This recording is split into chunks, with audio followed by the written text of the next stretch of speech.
Halo semuanya, nama saya Anastasia Monica dari Broadcasting 2018. Hari ini saya akan menjelaskan tentang makalah yang saya buat, yaitu teori komunikasi massa. Nah, di dalam teori komunikasi massa itu terdapat berbagai macam teori. Yang hari ini saya bahas adalah teori hipodermik. Teori hipodermik atau yang kita kenal sebagai teori jarum suntik, bisa juga dibilang teori satu arah. Nah, dalam teori ini berisikan di mana media itu berperan penting atau memiliki pengaruh yang besar kepada khalayaknya. Nah, selain itu, teori yang saya ambil juga adalah teori stimulus respon. Dalam teori stimulus respon ini terdapat beberapa komponen. Sebenarnya nggak cuma di teori stimulus respon ya guys, tapi ada dalam komunikasi itu ada beberapa elemen-elemen dalam komunikasi. Seperti pertama itu ada pesan. Pesan itu apa yang akan disampaikan kepada khalayak. Yang kedua itu ada penerima pesan. Penerima pesan itu bisa jadi kita sebagai khalayak atau orang-orang yang mendapatkan pesan tersebut. Dan yang terakhir itu ada respon.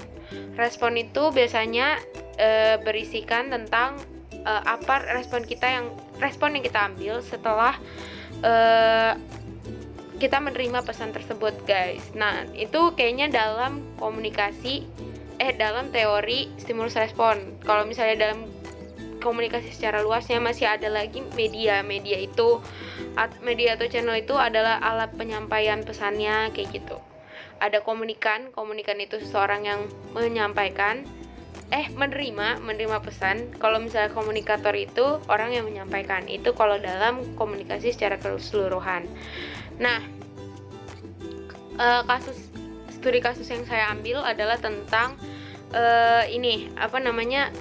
kita kan generasi muda nih, kenal nih yang namanya influencer. Nah, hari ini saya akan mengangkat kasus tentang pengaruh konten kontroversialnya Awkarin terhadap perilaku milenial. Jadi Awkarin itu adalah seorang influencer di mana dia dikenal pada awal-awal karirnya itu bukan karena satu hal yang bisa dibilang hal yang baik, tapi karena kontroversialnya dia, di mana awal karirnya itu dia membangun karirnya dengan membuat vlog dengan teman-temannya dan pacarnya pada zaman itu. Isi vlognya itu ya cuma tentang kesehariannya, namun isinya itu menurut beberapa orang itu tidak bisa mencerminkan anak seusia dia, karena terkandung kata-kata kasar dan tidak pantas dikonsumsi untuk anak-anak di bawah umur.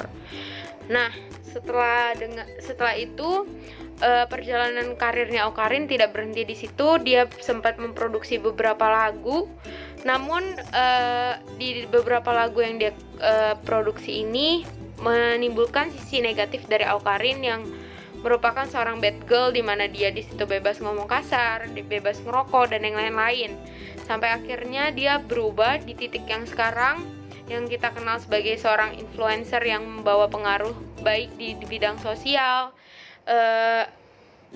menjadi satu CEO dalam manajemen talent yang baik dan membuat talent-talent yang berkualitas. Tapi dilepas dari masa yang sekarang, masa lalu Awkarin ini tanpa disadari menimbulkan banyak respon kepada khalayaknya. Kayak banyak banget anak-anak muda yang terinfluence dengan sifatnya Awkarin di masa lalu. Kayak anak-anak muda zaman sekarang jadi kayak menganggap ngomong kasar itu hal yang biasa, rokok itu hal yang biasa dan yang lain-lain. Tapi semua itu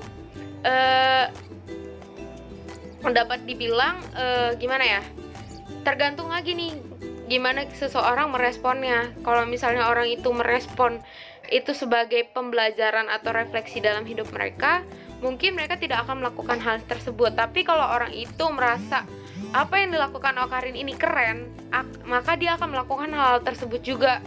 Nah, jadi di sini dapat disimpulkan ya teman-teman, kalau komunikasi itu dalam komunikasi itu ada yang namanya stimulus respon. Stimulus itu adalah suatu pesan yang disampaikan. Kayak misalnya di sini contoh kasusnya ada Aquarin, setiap konten-konten yang dia buat adalah pesan yang disampaikan kepada khalayak. Nah, respon itu adalah kita sebagai khalayak yang menontonnya. Bagaimana caranya kita merespon? Itu tergantung lagi ke kitanya. Ada yang merespon itu sebagai suatu refleksi supaya mereka tidak melakukan hal tersebut. Ada juga yang meresponnya itu sebagai ya udah, dia menganggap Awkarin keren dan menjadikan Awkarin role model. Dan banyak juga para content creator yang bermula dari sensasi-sensasi yang mereka buat, dan akhirnya ada beberapa content creator yang sempat ditangkap karena sensasi yang mereka buat itu sebenarnya tidak baik gitu. Jadi kesimpulan dari presentasi saya hari ini adalah komunikasi massa, terutama stimulus respon itu balik lagi kepada pribadinya masing-masing, gimana seseorang merespon suatu pesan yang disampaikan. Sekian presentasi dari saya, kurang lebihnya mohon maaf. Terima kasih, dan semoga apa yang saya sampaikan ini bisa bermanfaat buat kita semua. Dadah.